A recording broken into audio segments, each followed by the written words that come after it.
एक बड़ा ही धनवान आदमी एक गांव में रहता था। जैसे कि ज्यादातर पैसे वालों को होता है, इस धनवान सेठ को भी अपने पैसों का घमंड था। वह जिस गांव में रहता था वहां पर ज्यादातर लोग किसान थे। इन सभी किसानों के पास जितनी जमीन थी उससे कई गुना ज्यादा जमीन इस सेठ के पास थी। कई गरीब किसान तो इसके लिए इसके खेतों में काम करते थे। इसी गांव में मोहन नाम का एक बड़ा ही मेहनती और सच्चा किसान रहा करता था। मोहन का परिवार थोड़ा बड़ा था। उसके परिवार में उसके बूढ़े माँ बाप, पत्नी और 3 बच्चे थे जो अभी काफी छोटे थे। मोहन के पास ज्यादा जमीन नहीं थी, लेकिन जितनी भी थी उसमें वह बड़ी मेहनत करता और अपने परिवार का पेट पालने लायक अनाज उगा लेता था। बाकी के किसान भी यह देखकर हैरान रह जाते कि कोई कैसे इतनी सी जमीन में इतना ज्यादा फसल उगा सकता है। एक वर्ष उस गांव में काफी ज्यादा बारिश हुई, जिसके चलते कई किसानों की फसलें बर्बाद हो गई, जिनमें से एक मोहन भी था। अब मोहन धर्म संकट में पड़ गया, क्योंकि उसके परिवार में उसके अलावा कोई और कमाने वाला था नहीं और अपने परिवार को भूखा मरते हुए वो देख नहीं सकता था। वह जानता था कि इस गांव में अगर कोई उसकी मदद कर सकता है तो वह वही घमंडी सेठ है, जिसने गांव के कई अन्य गरीब किसानों को या तो कर्जा दिया है या तो अपने यहाँ काम पर रखा हुआ है। हाथ पर हाथ धरे बैठे रहने के बजाय उसने इस सेठ के पास जाने का फैसला किया और एक दिन उनके पास पहुँच गया। सेठ के पास पहुंचकर मोहन बोला, सेठ जी आपकी बहुत मेहरबानी होगी अगर आप मुझे थोड़ा सा कर्जा दे दे, जिससे मैं अपने खेतों में फिर से कोई फसल उगा सकूं, या फिर आप मुझे अपने यहाँ नौकरी दे दे ताकि मेरे परिवार को 2 वक्त का खाना मिल सके। घमंडी सेठ को उसकी इन बातों से कोई मतलब था नहीं, लेकिन गांव के सारे लोगों की तरह वह भी यह जानता था कि मोहन कितना मेहनती है और वह जिस भी खेत में काम करेगा वहाँ वह दोगुनी फसल उगा सकता है। सेठ ने सोचा, अगर मैं इसे पैसे उधार देता हूँ तो शायद यह इस स्थिति में नहीं है कि मुझे वापस लौटा सके, लेकिन अगर मैं इसे अपने खेतों में काम करवाता हूँ तो मुझे जरूर दुगना फायदा होगा। सेठ मोहन से बोला, देख भाई, पैसा तो मैं तुझे दूंगा नहीं और मेरे पास अभी खेतों में काम करने के लिए कई किसान पहले से मौजूद है, लेकिन तुझ पर तरस खाकर मैं तुझे अपने खेतों में नौकरी देता हूँ, पर मैं तुझे इसके लिए ज्यादा पैसे नहीं दूंगा। बाकी किसानों को मैं 300 देता हूँ, मैं तुझे 200 ही दे पाऊंगा। मरता क्या न करता। मोहन ने सेठ की शर्त मान ली और उसी दिन से सेठ के खेतों में काम करना शुरू कर दिया। 2 महीनों तक नियमित वो सेठ के खेतों में जाकर कड़ी मेहनत करता और देखते ही देखते 4 महीने का काम उसने अपनी मेहनत से 2 महीनों में ही खत्म कर दिया। सेठ उसके काम से काफी खुश था, लेकिन वह कभी उसको यह जताता नहीं था। जब सेठ ने देखा कि उसका खेतों का काम अब खत्म हो चुका है, अगर वह मोहन को काम से निकाल देता है तो उसके 2 महीनों के पैसे बच जाएंगे, तब सेठ ने मोहन को काम से निकालने का फैसला किया। एक बार सेठ को ये विचार भी आया कि इतना मेहनती आदमी शायद उसे दोबारा ना मिले, लेकिन फिर उसने सोचा कि जब अगले साल काम आएगा तब उसे फिर से नौकरी पर रख लेगा। आखिर इस गांव में उसके अलावा है ही कौन जिसके आगे ये लोग अपने हाथ फैलाएंगे।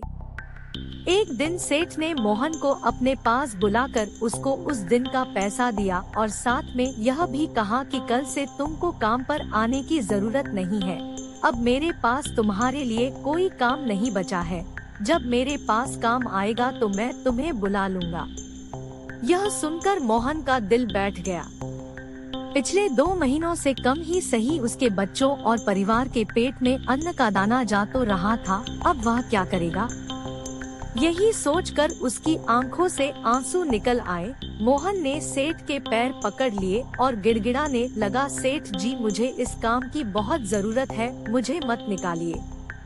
अपने मतलब से मतलब रखने वाला सेठ टस से मस ना हुआ। उसने खरी खोटी सुनाकर मोहन को वहाँ से चलता कर दिया और मन ही मन 2 महीनों की तनख्वाह बचने से खुश होने लगा। अगले दिन जब सेठ सवेरे उठा और अपने आंगन में आया तो उसने देखा कि मोहन उसके आंगन में बैठा है। सेठ ने उसको पास बुलाकर पूछा कि क्या हुआ, तुम क्यों यहाँ पर बैठे हो? मोहन बोला, सेठ जी मुझे वापस काम पर रख लीजिए, आप जानते ही हैं मेरी आर्थिक परिस्थिति कैसी है, थोड़ी दया कीजिए। लेकिन सेठ ने उसकी एक न सुनी और फिर एक बार उसे बुरा भला कहकर वहाँ से जाने के लिए कहा। बेचारा मोहन अपना सिर नीचे झुका के वहाँ से चला गया। अगले दिन फिर यही घटना दोहराई गई। मोहन फिर सेठ के आंगन में बैठा था। सेठ ने फिर उसको वहाँ से जाने के लिए कहा। यही घटना अगले कई दिनों तक चलती रही। अब तो मोहन सेठ के हकालने पर भी वहाँ से नहीं जाता था और वहीं पर बैठा रहता था। एक बार सेठ ने उससे पूछ लिया, तुम कैसे आदमी हो? मैं तुम्हारा इतना अपमान करता हूँ लेकिन तुम्हें कोई फर्क ही नहीं पड़ता। तब मोहन ने सेठ से कहा, बुरा तो बहुत लगता है सेठ जी, लेकिन जब घर जाता हूँ और भूख से बिलखते अपने माँ बाप और बच्चों को देखता हूँ तब यह अपमान मुझे कुछ भी नहीं लगता। इतना सब कुछ होने के बाद भी सेठ का दिल जैसे पत्थर का बना हुआ था। उसने मोहन को अभी तक काम पर नहीं रखा और न ही उसका ऐसा करने का कोई इरादा था। एक दिन सेठ ने सोचा कि कुछ दिनों के लिए किसी और गांव चला जाता हूँ ताकि मोहन से पीछा छुड़ा सकूं। अगले दिन मोहन के आने से पहले ही सेठ अपने परिवार को लेकर अपने किसी संबंधी के यहाँ चला गया और वहाँ पर 10 दिनों तक रहने के बाद फिर अपने गांव अपने घर वापस लौटा। घर लौटते ही सेठ ने आसपास हर जगह नजर दौड़ाई तो पाया कि वहाँ पर अब मोहन नहीं था। सेठ ने सोचा, मेरी तरकीब काम कर गई, लगता है मोहन से अब पीछा छूट गया है।